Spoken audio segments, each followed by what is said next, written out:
भगवान शिव दुनिया के सभी धर्मों का मूल है। शिव के दर्शन और जीवन की कहानी दुनिया के हर धर्म और उनके ग्रंथों में अलग अलग रूपों में विद्यमान है। भगवान शिव के अनमोल वचनों को आगम ग्रंथों में संग्रहित किया गया है। आगम का अर्थ ज्ञान अर्जन। पारंपरिक रूप से शैव सिद्धांत में 28 आगम और 150 उपागम है। शिव पुराण, शिव संहिता, शिव सूत्र, महेश्वर सूत्र और विज्ञान भैरव तंत्र सहित अनेक ग्रंथों में अनमोल वचनों को संग्रहित करके रखा गया है। उनमें से ही कुछ अनमोल मोती। कल्पना ज्ञान से महत्वपूर्ण। आइंस्टीन से पूर्व शिव ने ही कहा था कि कल्पना ज्ञान से ज्यादा महत्वपूर्ण है। हम जैसी कल्पना और विचार करते हैं वैसे ही हो जाते हैं। सपना भी कल्पना है। अधिकतर लोग खुद के बारे में या दूसरों के बारे में बुरी कल्पनाएं या ख्याल करते रहते हैं। दुनिया में आज जो दहशत और अपराध का माहौल है, उसमें सामूहिक रूप से की गई कल्पना का ज्यादा योगदान है। बदलाव के लिए जरूरी है ध्यान। आदमी को बदलाहट की प्रामाणिक विधि के बिना नहीं बदल सकते।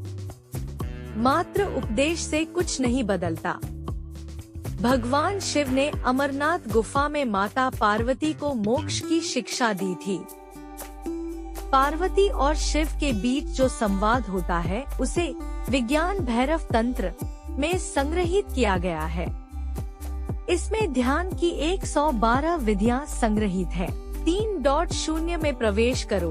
विज्ञान भैरव तंत्र में शिव पार्वती जी से कहते हैं, आधारहीन, शाश्वत, निश्चल आकाश में प्रविष्ट हो, वह तुम्हारे भीतर ही है। भगवान शिव कहते हैं, वामो मार्ग, परम घनो योगितामप्यगम्य, अर्थात वाम मार्ग अत्यंत गहन है और योगियों के लिए भी अगम्य है। मेरुतंत्र भगवान शिव के योग को तंत्र या वामयोग कहते हैं। इसी की एक शाखा हठयोग की है। 4. आदमी पशुवत है। मनुष्य में जब तक राग, द्वेष, ईर्ष्या, वैमनस्य, अपमान तथा हिंसा जैसी अनेक पाशविक वृत्तियां रहती हैं, तब तक वह पशुओं का ही हिस्सा है। पशुता से मुक्ति के लिए भक्ति और ध्यान जरूरी है। भगवान शिव के कहने का मतलब यह है कि आदमी एक अजायब घर है। आदमी कुछ इस तरह का पशु है जिसमें सभी तरह के पशु और पक्षियों की प्रवृत्तियां विद्यमान हैं। आदमी ठीक तरह से आदमी जैसा नहीं है। आदमी में मन के ज्यादा सक्रिय होने के कारण ही उसे मनुष्य कहा जाता है, क्योंकि वह अपने मन के अधीन ही रहता है। 5. मरना सीखो। यदि जीवन में कुछ सीखना है तो मरना सीखो। जो मरना सीख जाता है वही सुंदर ढंग से जीना जानता है। 6. गायत्री मंत्र। गायत्री मंजरी में शिव पार्वती संवाद आता है, जिसमें भगवती पूछती है, हे देव, आप किस योग की उपासना करते हैं जिससे आपको परम सिद्धि प्राप्त हुई है? उन्होंने उत्तर दिया, गायत्री ही वेद माता है और पृथ्वी सबसे पहली और सबसे बड़ी शक्ति है। वह संसार की माता है। गायत्री भूलोक की कामधेनु है। इससे सब कुछ प्राप्त होता है। ज्ञानियों ने योग की सभी क्रियाओं के लिए गायत्री को ही आधार माना है। 7. जीवन को सुखमय बनाने के लिए भोजन और पान, पेय से उत्पन्न उल्लास, रस और आनंद से पूर्णता की अवस्था की भावना भरें, उससे महान आनंद होगा। या अचानक किसी महान आनंद की प्राप्ति होने पर या लंबे समय बाद बंधु बांधव के मिलन से उत्पन्न होने वाले आनंद का ध्यान कर तल्लीन और तन्मय हो जाएं। 8. प्रकृति का सम्मान करो। प्रकृति हमें जीवन देने वाली है, इसका सम्मान करो। जो इसका अपमान करता है, समझो मेरा अपमान करता है। दुनिया का हर काम प्रकृति के नियमों और तरीकों से ही होता है, लेकिन अहंकार से ग्रसित लोग ऐसा मानते हैं कि सब कुछ वही कर रहे हैं। 9. योग की शक्ति को समझो।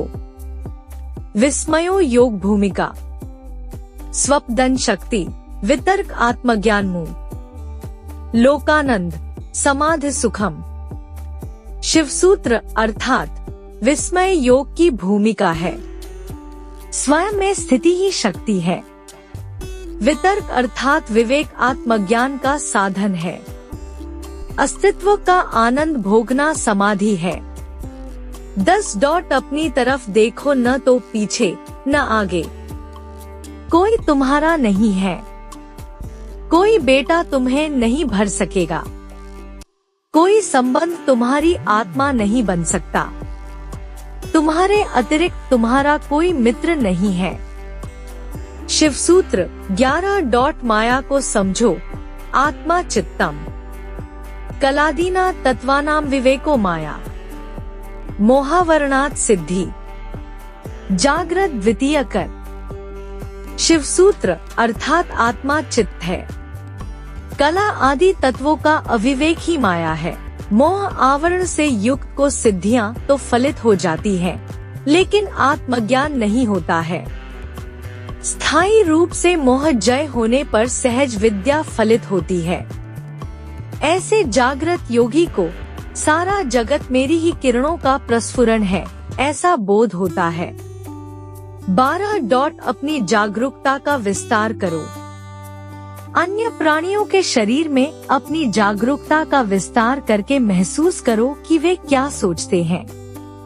अपने शरीर की जरूरतों को एक तरफ छोड़ दो।